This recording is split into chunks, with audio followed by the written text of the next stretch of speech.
अस्सलाम वालेकुम दोस्तों, आज मैं आपके साथ रेसिपी शेयर करने वाली हूँ आलू भिंडी बनाने का तरीका। आज मैं इस रेसिपी में आपको बताऊंगी कि आपकी जो भिंडी है वो लेसदार क्यों बनती है। एकदम परफेक्ट रेसिपी बनकर तैयार होगी। सब कुछ इस रेसिपी में आपको बताने वाली हूँ। ये गर्मियों की लाजवाब रेसिपी है। तो चलें जी रेसिपी देख लेते हैं कि आज हम आलू भिंडी कैसे बनाते हैं। बहुत ही ईजी सी रेसिपी है। तो यहाँ पर हमने ले लिया है ऑयल आपने थोड़ा सा ज़्यादा इस्तेमाल करना है इस रेसिपी में। तो यहाँ पर हमने भिंडियाँ ले ली हैं, इनकी हमने कटिंग कर ली है। इस तरीके से आपने इनको छोटा छोटा काट लेना है।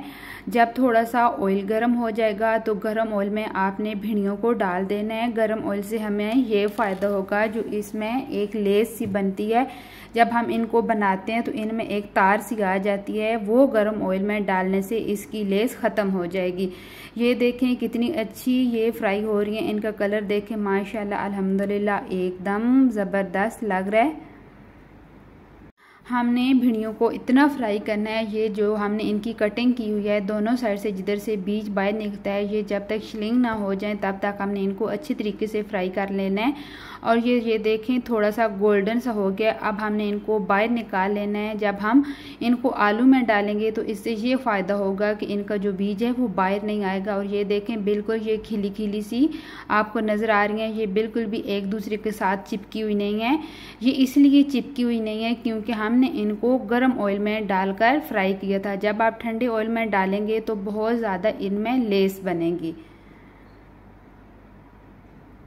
जिस ऑयल में हमने भिंडियाँ फ्राई की थी उसी ऑयल में हमने आलू को फ्राई कर लेना है। ये देखिए हमने इस तरीके से आलू को काट लिया। आपने बहुत ज़्यादा मोटा नहीं काटना क्योंकि जो भिंडियाँ होती हैं वो नरम होती हैं, बहुत जल्दी गल जाती हैं। पहले भी हमने उनको ऑयल में फ्राई किया हुआ था, तो इसलिए आपने आलू को थोड़ा पतला ही काट लेना है। आप अपने हिसाब के मुताबिक आलू को काट लें, जितना आपने इनको बड़ा काटना है, लेकिन मोटा आपने इनको नहीं काटना। तो मैंने छोटा छोटा इनको काटा है क्योंकि ये भिंडियाँ भी हमने छोटी छोटी काटी हैं, तो इसलिए ये दोनों एक जैसे लगें। ये ना हो कि आलू बहुत बड़े आपने काट लिए हों और भिंडियाँ बारीक हों, तो देखने में बिल्कुल भी अच्छी नहीं लगती। तो आलू को हमने अच्छी तरह फ्राई कर लेना है जब तक इनके ऊपर अच्छी तरह एक क्रिस्पी सी गोल्डन कलर की लेयर नहीं आ जाती। अभी हमने ढक्कन लगा देना है। ढक्कन लगाने से हमें ये फ़ायदा होगा, जितनी इसमें भाप बनेगी अच्छी तरह आलू भी गल जाएंगे और इनके ऊपर एक गोल्डन कलर की लेयर भी आ जाएगी।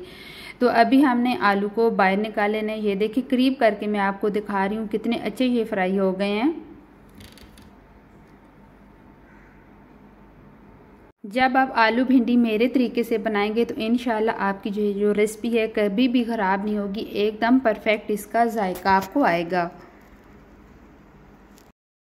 हमने आलू और भिंडी फ्राई करनी थी, तो इसलिए हमने ऑयल का इस्तेमाल ज़्यादा किया था। तो आलू को मैंने बाहर नहीं निकाला क्योंकि एक साइड पे करके मैंने ये जो ऑयल है बाहर निकाल लिया। अगर आपको मुश्किल लग रही हो तो आप आलू को बाहर भी निकाल सकते हैं।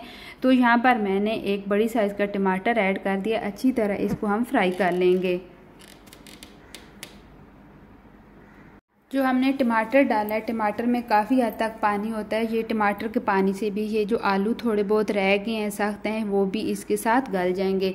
तो यहाँ पर हमने जो प्याज काट कर रखी थी वो इसमें ऐड कर दिया है और ऊपर कवर लगा कर रख लेंगे। ये देखें 5 मिनट के बाद आप देख सकते हैं जो आलू हैं वो भी काफ़ी हद तक गल गए थे और जो प्याज है वो भी नरम हो गई थी। अभी हम सारी चीज़ों को अच्छी तरह मिक्स कर लेंगे।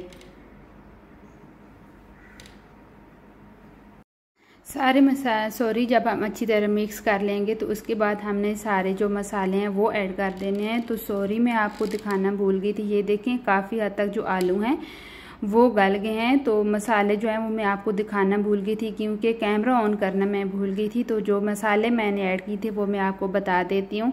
लाल मिर्च का पाउडर, हल्दी, नमक और धनिया पाउडर मैंने ऐड किया था। इसमें कोई ज़्यादा मसाले नहीं जाते, वही मसाले ऐड हमने किए हैं जो हम हर रोज़ अपनी हांडी में इस्तेमाल करते हैं।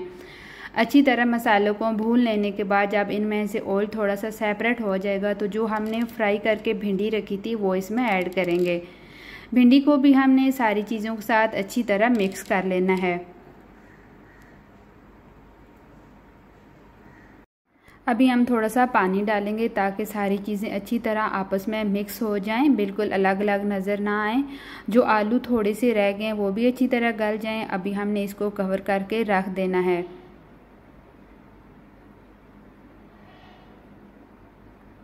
जब आपने कवर लगा कर रखना है तो आपने फ्लेम का ख्याल रखना है, बिल्कुल आपने कम कर देनी है क्योंकि हमने पानी कम डाला है। तो इसलिए ये देखें आलू भी अच्छी तरह गल गए हैं, भिंडियाँ भी जो हैं वो अच्छी तरह मिक्स हो गई हैं। मैंने थोड़ा आलू का इस्तेमाल ज़्यादा किया है क्योंकि मेरे बच्चों ने आलू खाने थे। तो यहाँ पर ऑयल भी सेपरेट हो गया। हरा धनिया मैंने थोड़ा सा डाल लिया है। अल्हम्दुलिल्लाह माशाल्लाह ये रही मेरी आज की रेसिपी की फ़ाइनल लुक। तो आपने मुझे कमेंट करके ज़रूर बताना है और इस रेसिपी को आपने ट्राई ज़रूर करना है। फैमिली एंड फ्रेंड के साथ आपने लाजमी शेयर करना है कि मेरी आज की रेसिपी आपको कैसी लगी। एक नई रेसिपी के साथ फिर मैं आपको मिलूँगी, तब तक के लिए अल्लाह हाफिज़।